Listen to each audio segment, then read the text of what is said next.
새롭게 시작되는 한 주 하나님의 은혜와 평강이 여러분들의 삶과 가정과 모든 삶의 자리에 있으시기를 주님의 이름으로 축복합니다.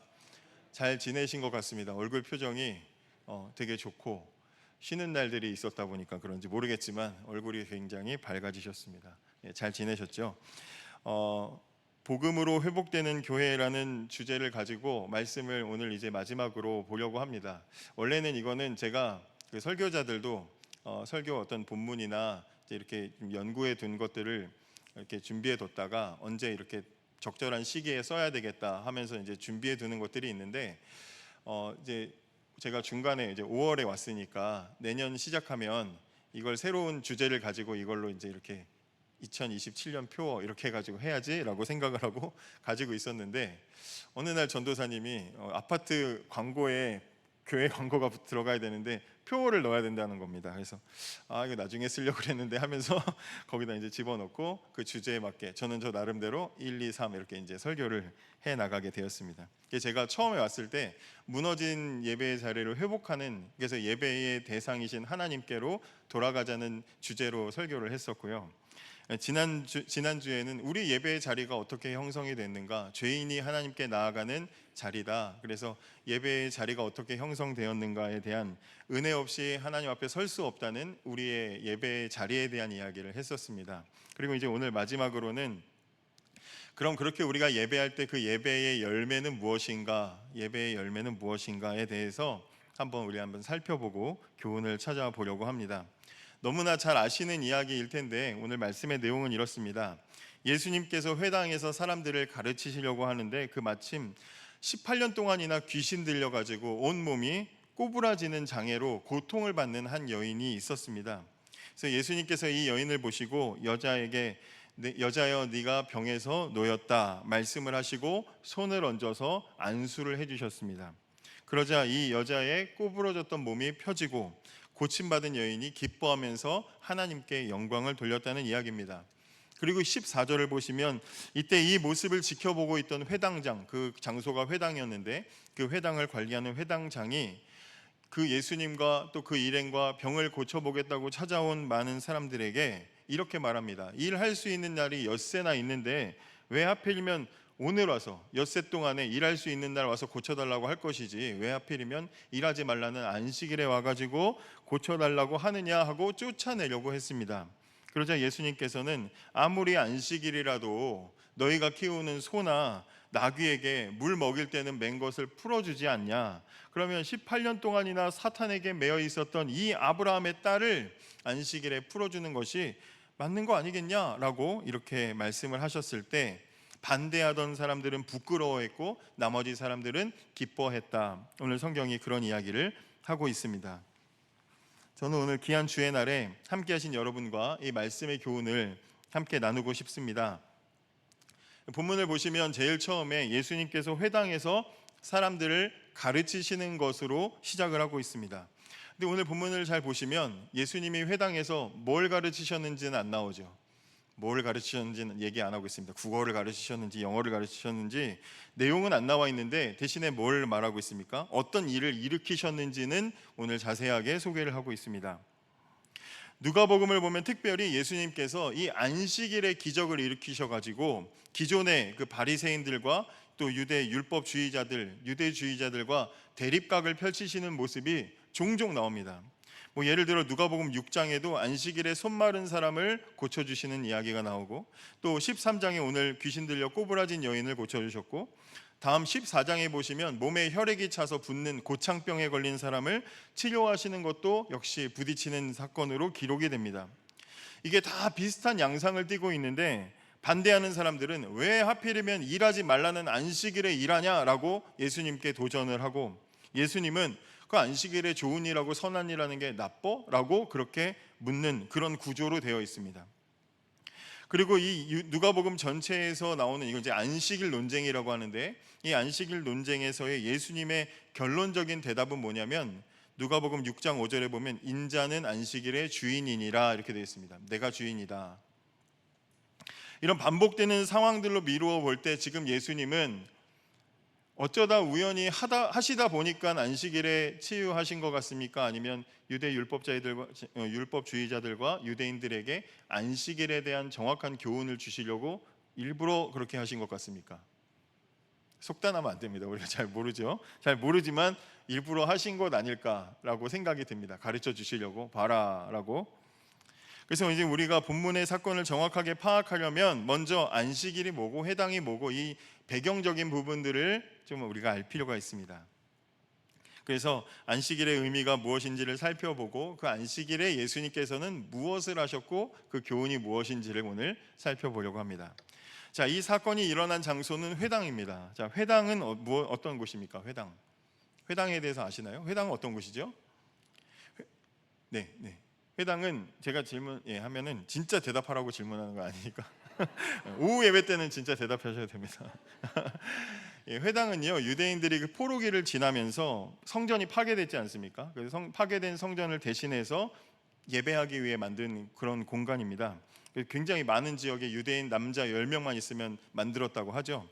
그 포로기 이후에 이 회당이라는 공간은 단순히 예배 공간으로서만 필요했던 것이 아니라 자녀들에게, 이 후손들에게 어떤 율법 전통, 유대의 전통을 계승시키기 위해서 만들어 놓은 그런 공간입니다. 자주 모여서 율법도 가르치고 예배도 드리고 그렇게 했다는 거죠. 그래서 율법과 언어와 문화를 가르치려는 목적으로 세워진 곳이 바로 이 회당이라는 공간입니다. 그래서 유대인들은 평소에도 안식일뿐만 아니라 평소에도 모여서 기도와 말씀 교육을 했던 그런 공간이 바로 이 회당이라는 곳입니다.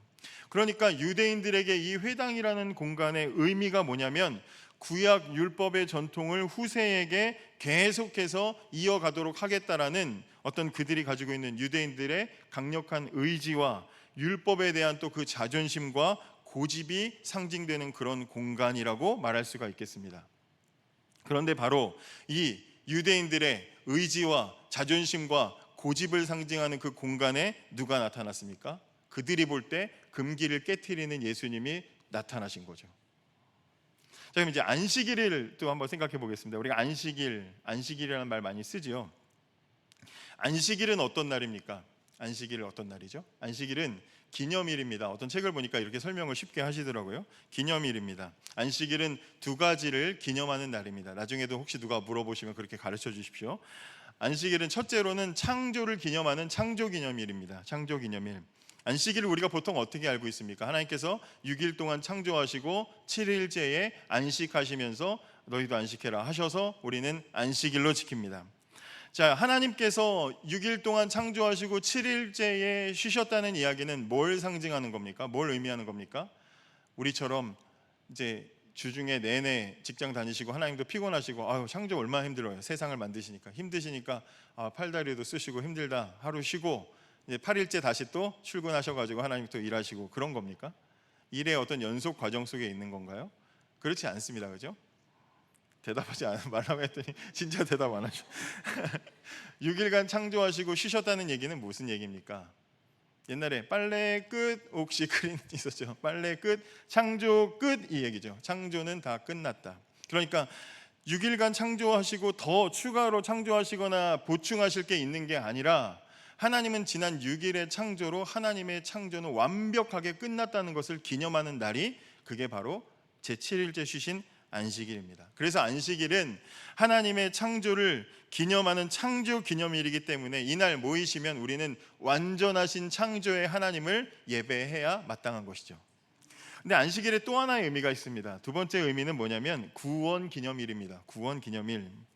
10계명 중에 안식일을 기억하여 거룩히 지키라 몇 번째 개념입니까? 몇 번째 계명입니까? 네 번째 계명이죠. 네 번째. 너무 상식적인 거라 제가 구약 성경에 보면 10계명이 두 번이 언급이 되는데 출애굽기 20장하고 신명기 5장에 나와 있습니다. 둘 다 똑같이 10계명의 내용을 소개를 하고 있는데 다 똑같은데 하나만 달라요. 바로 이 안식일에 대한 이 계명에 대해서 설명이 다릅니다. 설명이.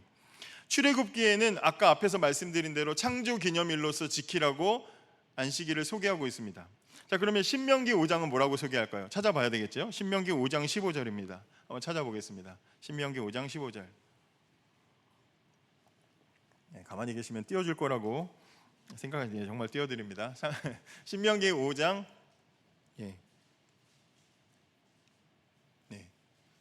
14, 15절 같이 읽어볼까요? 그렇게 해주세요. 14절과 15절 같이 읽어볼게요. 시작. 일곱째 날은 내 하나님 여호와의 안식일인즉 너나 내 아들이나 내 땅이나 내 남종이나 내 여종이나 내 소자나 내 낙이나 내 모든 가축이나 내 문 안에 유하는 객이라도 아무 일도 하지 못하게 하고 내 남종이나 내 여종에게 너같이 안식하게 할지니라. 왜요? 15절. 너는 기억하라. 내가 애굽 땅에서 종이 되었더니 내 하나님 여호와가 강한 손과 편팔로 거기서 너를 인도하여 내었나니 그러므로 내 하나님 여호와가 내게 명령하여 아멘. 그렇죠? 개념이 다르게 설명이 되어 있죠.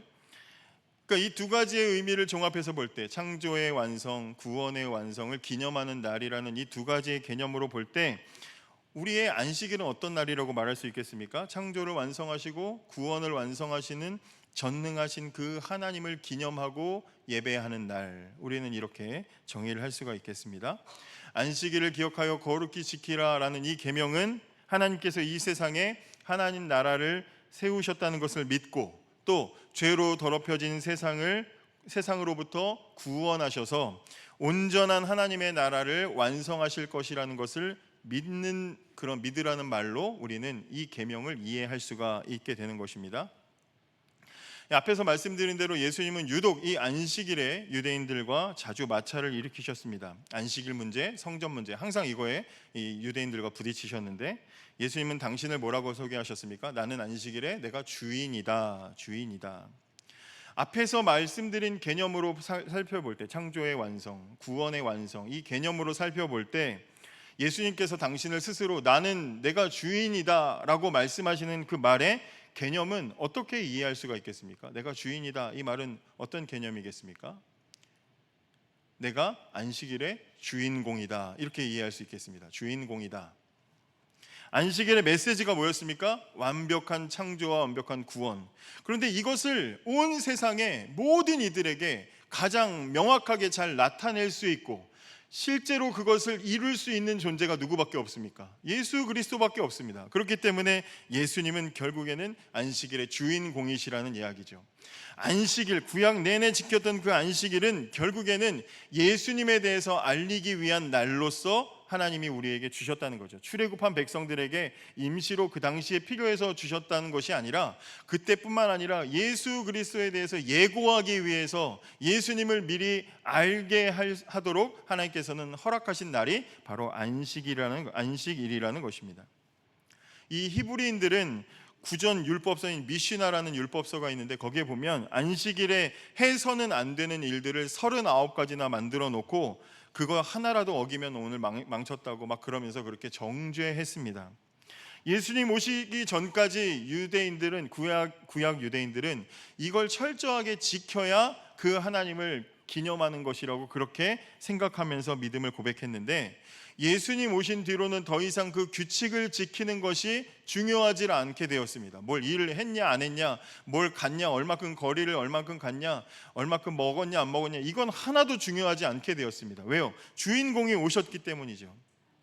영화를 볼 때 무슨 영화가 이렇게 개봉하고 요즘에는 이렇게 무슨 영화 한다더라 뭐 한다더라 하면서 우리가 막 기대하게 만드는 영화가 별로 없는 것 같은데 예전에는 한참 무슨 뭐 어벤져스 이런 게 막 유행할 때 저희 같이 있었던 부목사님들하고 같이 마블 동아리 만들어 가지고 서로의 자료를 막 모아서 이거 다음 편은 이렇게 될 것이다.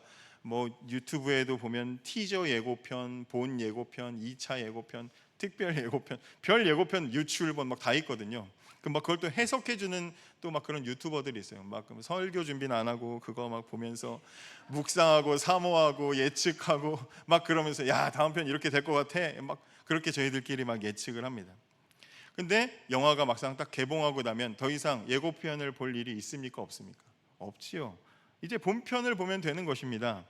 마찬가지로 안식일은 예고편에 불과했습니다. 예수 그리스도에 대한 예고편에 불과했습니다. 유대인들은 지금까지 안식일을 금요일 해가 질 때부터 토요일 밤까지 안식일로 지켰습니다. 그런데 이제 주인공이신 예수님, 본편이신 예수님께서 이 땅에 오셨습니다. 영화가 개봉했다 이 말이죠. 주인공을 이제 대면할 수가 있습니다. 실제로 이제 찾아가면 만날 수가 있습니다. 그러니까 더 이상 예고편은 필요가 없게 되었던 것이죠. 30가지가 넘는 규칙을 지키는 것은 의미가 없고, 이제 정말 의미가 있는 것은 그 예수를 직접 만나는 것에 의미가 있다라는 것입니다. 그래서 이런 의미를 정확하게 초대교회 성도들은 이 의미를 정확하게 깨닫고, 유대인들이 전통적으로 지켰던 그 안식일, 우리로 말하면 토요일 날 모였던 그 안식일에서 예배한 게 아니라, 안식일의 진짜 주인공이신 예수님께서 구원과 창조를 다시 완성하신 날, 언제입니까? 안식 후 첫날인 부활하신 그날, 안식 후 첫날인 바로 오늘 이 주일을 지키게 된 것입니다. 그래서 오늘을 우리가 주의 날, 주일이라고 부르게 되는 것이죠. 배경 설명을 지금까지 했습니다. 한참 배경 설명을 하고 나서 본문을 바라보면 오늘 본문의 상황은 이런 것입니다. 안식일의 주인공이신 예수님께서 구약의 전통과 자존심을 고집하는 회당에 딱 나타나신 겁니다.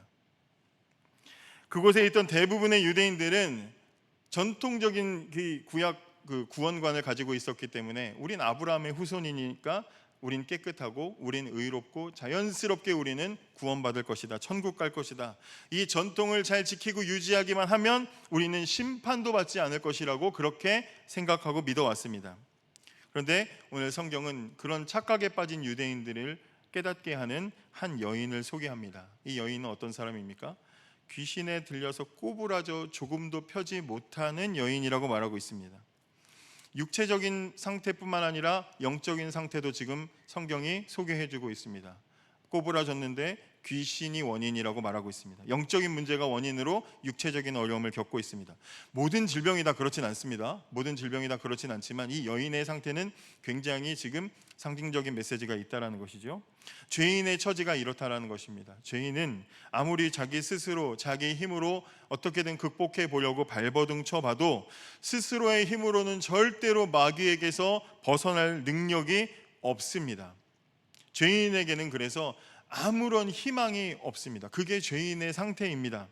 오늘 여인의 상태를 묘사하는 표현 중에 우리의 가슴을 슬프고 아프고 비참하게 만드는 한 단어가 뭡니까? 조금도라는 단어죠. 조금도. 죄인은 조금도 자기의 힘으로 벗어날 수가 없습니다. 조금도. 여러분, 이 세상에서 아무리 좋은 것 입고 먹고 누리고 행복하게 살려고 해도 주님 없이 사는 인생은 조금도 나아질 리가 없습니다.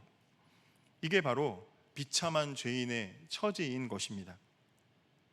그런데 이 꼬부라진 여인처럼 절망에 빠져있는 죄인에게, 이 죄인이 발견된 자리에 누가 오셨습니까? 예수님께서 오셨습니다. 참된 안식일의 주인공께서 그곳에 오셨습니다. 죄와 마귀에게 상처 입고 눌려서 조금도 움직일 수 없는 불쌍한 죄인에게 찾아오셔서 하나님의 창조와 구원의 능력으로 회복과 자유를 이 여인에게 선포해 주신 것이죠. 안식일의 주인이신 예수님께서는 고통받고 있는 이 여인과 회당에 있는 모든 사람에게 세 가지를 경험하게 하셨는데, 첫째로 우리의 고통을 알아주시는 그리스도를 경험하게 하셨고, 자유와 안식을 주시는 그리스도를 경험하게 하셨고, 하나님의 영광스러운 일을 깨닫게 하시는 그리스도를 경험시켜 주셨습니다. 첫째로 우리의 고통을 알아주시는 그리스도를 여인은 경험했습니다. 귀신에 들려서 온몸이 꼬부라져 조금도 피지 못한 그런 상태였습니다. 육체와 영혼이 함께 눌려서 고통받고 있습니다. 이때 12절에 보면 어떤 일이 있습니까? 예수께서 보시고라고 되어 있습니다. 예수님은 그냥 지나가다가 눈에 걸려서 제가 지금 여러분 보듯이 그냥 본 것이 아니라, 예수님이 보셨을 때는 이 예수님의 눈에는 지난 18년 동안이나 고통을 받고 있었던 이 여인의 아픔을 예수님께서는 그 자리에서 보셨습니다. 여러분, 예수님은 우리의 고통을 다 아십니다. 우리의 육체뿐만 아니라 우리의 마음과 우리의 영혼의 고통을 다 아시고 우리를 불쌍히 여기시는 분이십니다. 예수님은 단순히 이해하는 척, 공감하는 척 하시는 분이 아니라 우리를 가장 잘 아시고 우리를 잘 이해하십니다. 왜냐하면 히브리서 4장 15절에 예수님은 우리의 연약함을 동정하신다라고 말했기 때문입니다. 옛날 성경에는 체휼하신다, 동정하신다, 온 몸으로 경험해서 아는 경험적인 삶을 이야기하는 것입니다. 전도사 사역을 할 때 주일 예배 이렇게 설교하고 있는데 메시지가 왔어요. 보니까 친구 아버지가 돌아가셨답니다. 그래서 저녁에 사역을 다 마치고 저녁에 갔습니다. 신학과 동기들이 몇 명이 같이 모여서 장례식장에서 이제 이렇게 모임을 가졌습니다. 이 친구가 아버지 돌아가셨는데 담담하게 그래도 울지도 않고 얼굴도 막 저희하고 이렇게 오랜만에 만나니까 또 미소도 지어주면서 이렇게 해서 저희도 저희 그 당시 나이 또래에 아버지가 돌아가시거나 이런 일이 별로 없기 때문에 저희도 이제 뭐라고 말해야 될지 모르고 그래서 그냥 조용히 이제 이렇게 있었습니다. 이게 위로가 되나 이런 생각을 했습니다. 근데 이제 한 1시간 뒤에 한 친구가 좀 이제 늦게 왔는데 이 친구가 와서 이렇게 얘를 표하고 나서 이제 이 아픔을 당한 친구를 이렇게 안아줬습니다. 이렇게 안아주면서 두드리면서 지금 많이 울어도 돼, 괜찮아, 많이 울어도 돼 했는데 얘가 막 펑펑 우는 겁니다. 왜냐하면 이 늦게 온 이 친구도 얼마 전에 이제 어머니를 여의었기 때문에 그 친구의 한마디는 그 아픔을 아는 친구의 한마디이기 때문에 완전히 위로가 되는 것이죠. 여러분, 누군가 나와 같은 경험을 하고 나만의 고통을 알아주는 것보다 더 큰 위로는 없습니다. 우리 예수님보다 우리를 더 잘 아시는 분은 없으십니다. 예수님은 저 하늘의 하나님이시지만 연약하디 연약한 인간의 몸으로 오셔서 연약한 인간의 고통을 너무나 잘 알고 계십니다. 하나님으로부터 완전히 버림받고 내던져지는 캄캄한 절망도 우리 주님이 너무나 잘 알고 계십니다. 안식일에 이 여인은 지난 18년 동안 말할 수 없는 고통으로 신음하던 자신의 상처와 아픔을 알아주시는, 가장 잘 알아주시는 예수님을 그 자리에서 만난 것입니다. 두 번째로 자유와 안식을 주시는 그리스도를 경험했습니다. 예수님은 이 여인을 보시고 이렇게 말씀하십니다. 여자여, 네가 내 병에서 놓였다. 여기 놓였다라는 말은 해방되었다라는 뜻입니다. 해방되었다. 완전히 해방되었다라는 완료 형태로 되어 있습니다. 그러니까 잠시만 해방되고 또 잡힐까봐 두렵고 또 어떻게 될까봐 두려워하는 전전긍긍하는 인생이 아니라 완전한 해방, 완전한 자유를 의미하는 선언을 예수님께서 해주신 것입니다. 자유다 선언했습니다. 여러분, 그런데 자유만 선언된다고 끝이 아닙니다. 자유 얻었다 한다고 끝이 아니죠. 이스라엘 백성들이 출애굽해서 애굽의 경계를 넘는 순간 자유다 했습니다. 근데 그게 끝입니까? 끝이 아니죠. 자유를 얻었으면 어떻게 돼야 됩니까? 정착을 해야 됩니다. 안전하게 정착을 해야 됩니다. 1945년 8월 15일 자유 광복절 자유다 해방되고 거기서 끝났습니까? 그렇지 않죠. 굉장히 오랜 기간 동안 우리나라의 어떤 정부가 결성되고 세워질 때까지 수많은 싸움과 전쟁과 갈등이 있었죠. 그렇게 해서 안정을 찾아가는 것입니다. 그러니까 메인 곳에서 벗어나서 해방의 자유를 갖는 것도 중요한데 안전한 곳으로 정착하는 것도 중요합니다.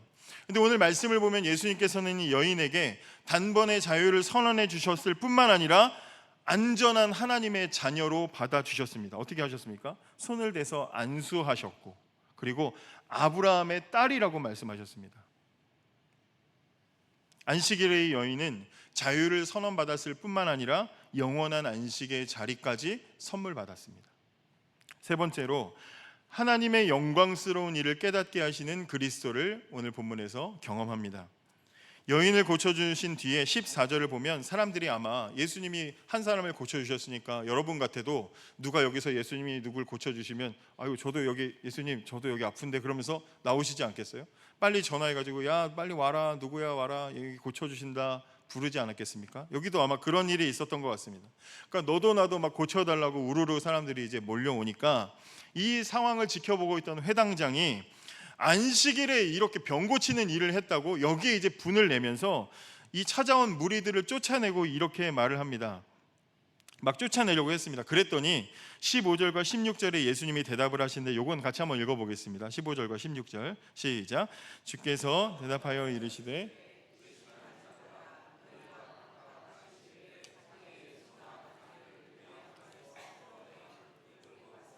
물을 먹이지 아니하느냐. 그러면 18해 동안 사탄에게 매임받은 이 아브라함의 딸을 안식일에 이 매임에서 푸는 것이 합당하지 아니하냐. 예수님 말씀이 이런 겁니다. 하나님의 창조와 하나님의 구원의 완성을 기념하고 기뻐하는 이 안식일에 하나님께서 소중한 하나님의 백성들을 살리려고 주신 날인데 하나님에게 너무나 소중한 이 아브라함의 딸과 아들들을 도대체 너희들이 만든 그 규칙으로 짓누르면서 짐승만도 못하게 그렇게 취급하고 있냐?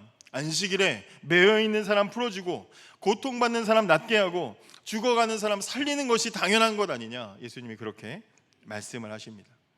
어떤 반응이 왔겠습니까? 그 듣는 사람들 중에 반대하던 사람들은 부끄러워했고 다른 모든 사람들은 기뻐했다고 17절이 말하고 있습니다.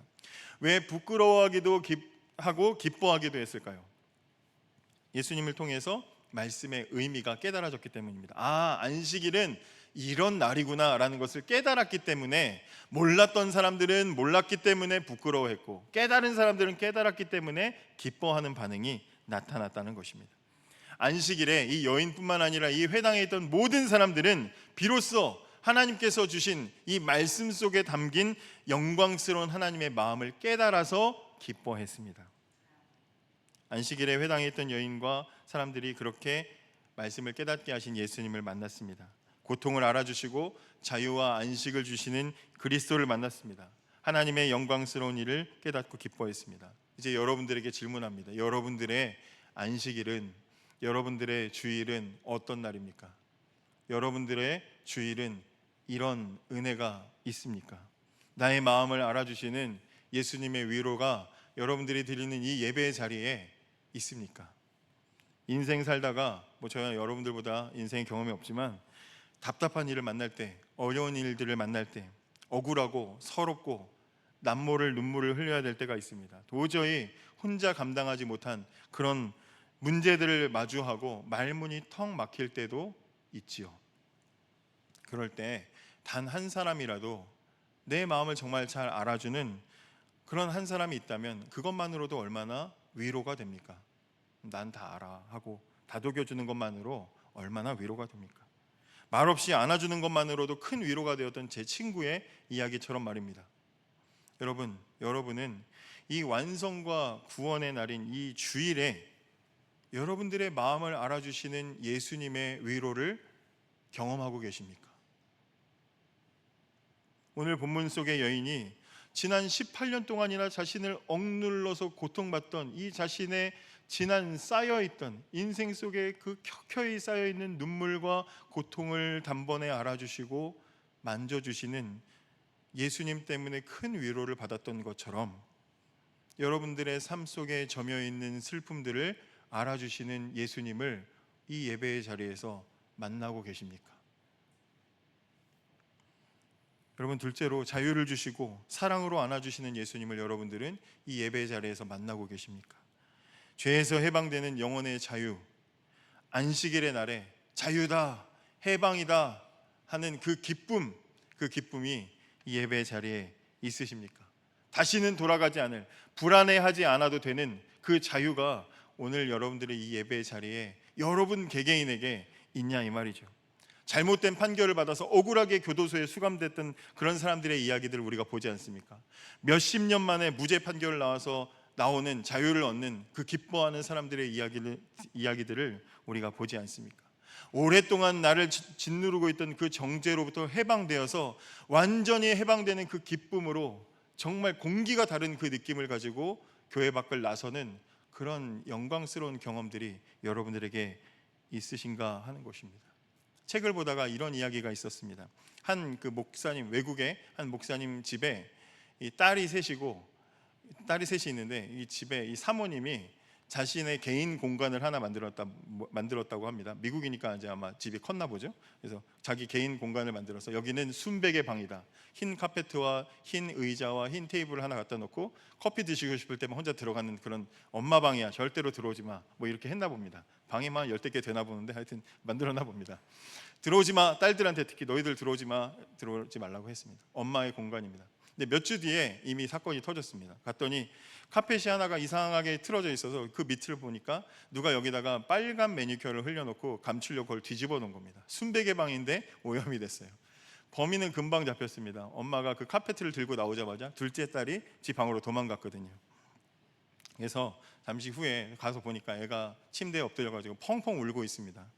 그래서 도대체 어떻게 된 거냐 했더니 얘 딸이 엄마 매니큐어를 몰래 어디서 해보고 싶은데 어디서 할까 하다가 순백의 방에 들어간 겁니다. 열자마자 떨어뜨려가지고 그 카펫에 그게 묻었는데, 아무리 이게 문질러도 이게 지워지지 않고 더 번지니까 무서워가지고 혼날까봐 이제 뒤집어 놓고 한 일주일 동안 계속해서 이제 마음속에 노심초사하고 그러고 있었던 것이죠. 이 아이가 일주일 동안 얼마나 불안해했을까를 생각해 보십시오. 엄마가 그 방에 들어가려고만 하면 막 심장이 쿵쾅거렸을 것이고, 매니큐어 이야기만 하면 막 마음이 막 떨렸겠죠. 그래서 불안했을 것입니다. 그리고 이 모든 죄를 자백한 뒤에 딸이 이렇게 말했답니다. 엄마, 아빠, 아직도 저를 사랑하세요? 라고 물었다는 겁니다. 그 말에 이 부모가 마음이 녹아서 네가 무슨 잘못을 해도 엄마 아빠는 너를 사랑하지, 당연히 사랑하지, 괜찮아. 그 뒤로 얼룩은 지워지지 않았지만 이 아이의 마음속에 있던 죄의 부채감은 사라졌습니다.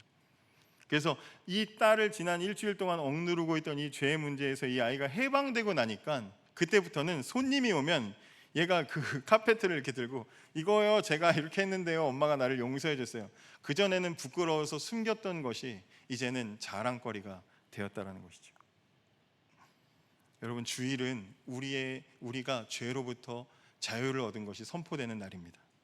법적으로 완전한 자유를 선언받을 뿐만 아니라 우리의 소속이 죄의 종에서 하나님의 자녀로 바뀌는 것이 선언되는 날입니다.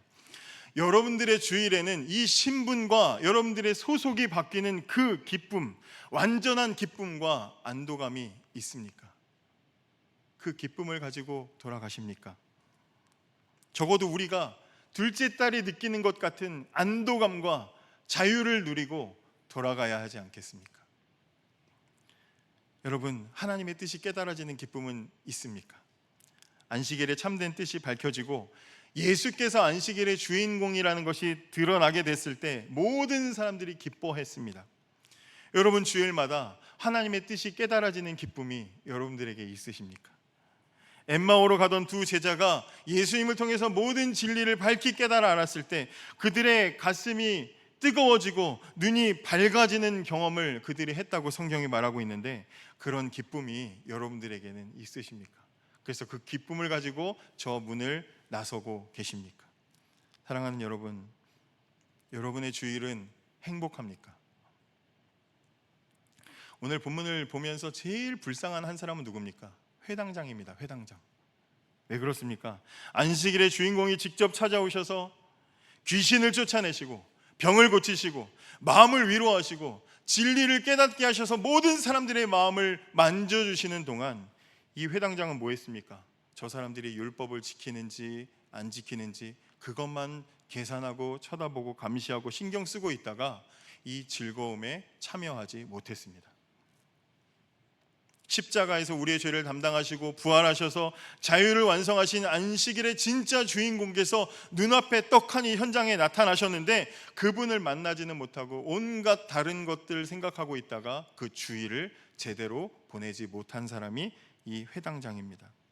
여러분, 여러분의 주일은 행복하십니까? 혹시 회당장처럼 다른 것을 신경 쓰시느라 주일에 얻어야 되는 이 안식일의 기쁨을 맛보지 못하고 계시진 않습니까? 교회 출석하고 헌금하고 맡겨진 봉사를 힘들게 하시고 힘들어, 지쳤어, 오늘 할 거 다 해서 끝, 혹시 그러고 돌아가시지 않습니까? 사랑하는 여러분, 주님의 생명으로 주신 이 귀한 날에 안식일의 주인공이신 예수 그리스도를 꼭 만나시길 바랍니다. 주일마다 18년 묵은 고통도 꿰뚫어 알아주시는 그 예수님께서 여러분들의 묵은 고통도 알아주시는 위로를 경험하시길 바랍니다. 주일마다 다시는 되돌아가지 않을 완전한 자유를 선언해 주시고 나의 아브라함의 딸과 아들이라고 감싸 안아주시는 그 예수님의 사랑을 저와 여러분도 경험하기를 바랍니다. 주일마다 말씀의 참된 뜻이 환하게 열리고 깨달아져서 가슴이 뜨거워지는 기쁨을 경험하는 귀한 날이 되기를 바랍니다. 오늘도 안식일의 주인공인 주님께서 우리를 찾아오셔서 이 기쁨을 주십니다. 이 기쁨을 누리고 받으면서 행복한 주일을 보내시는 저와 여러분이 되기를 주님의 이름으로 축복합니다. 우리 찬송 하나